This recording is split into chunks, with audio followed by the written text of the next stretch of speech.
We're turning in the card on Tyquan Lewis, where we would take the Ohio State defensive end in this draft. We all wrote it down right here. Now we're going to turn in the cards and see who would draft Tyquan Lewis the highest. Turn them in. I lost again. I thought I was going to get him for sure. I'm third. Tim got him. I got him number 70 to the San Francisco 49ers. And of all the guys who got invited to the combine from Ohio State, even though Tyquan Lewis didn't do all the drills because he had the flu, he helped himself more than anybody else. And when you look at his athletic testing numbers, his spark, he's at the 94.4 percentile, which is third by far, by about 7 percentile. His score is better than Harold Landry, better than Bradley Chubb, and better than Marcus Davenport, who are all likely first-round picks. And again, Lewis did a lot for himself. I admittedly didn't think his testing numbers would be as high as they were. He did a broad jump of about 10 feet 6 inches at Ohio State's pro day. He did 10.2 at the combine, which he did while sick, saying it's the worst he did since high school. But those kind of testing numbers combined with his metrics that are higher than I think we all expected have him going up a little higher in my mind. San Francisco has a need for defensive ends. I could see him fitting in really well in the Bay Area.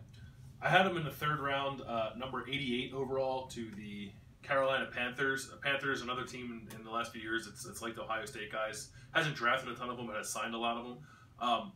I think Tyquan Lewis needs to go to a team that has sort of second-level defensive end needs. You're not drafting Tyquan Lewis, I don't think, to play right away.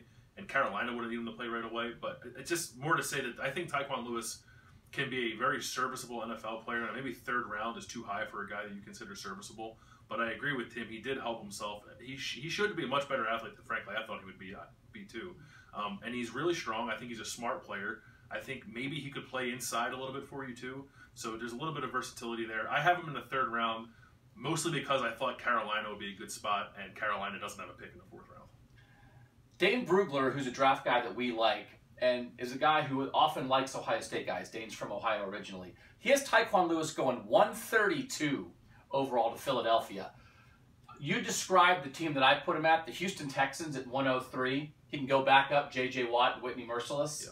That'd be a good fit for him, but here's my question. I thought I was going to get him at 103 because I think there's a lot of teams, of mock drafts projecting him in the fourth round. We're thinking about him as a third-round pick. If he tested great and is super athletic in testing, he was super productive at Ohio State, he has zero character issues and is a great guy who's going to work his butt off, why are we not talking about Tyquan Lewis as being picked number 50 in the middle of the second round? What is holding him back from being, I'm not saying he should be a first-round pick, but why are we talking about him this way? He checks all the boxes, but yet we're not, no mock draft people, us, no one's putting him in the second round. Why not? Yeah, I think, I don't know if his film is great from last year specifically. The one question we had about him 2 years ago was, is he really this good, or was he a product of Joey Bosa being awesome? Then he backed it up and had a really good year and led Ohio State in sacks again. But I think when you look at him on a line, next to Nick Bosa, he doesn't compare.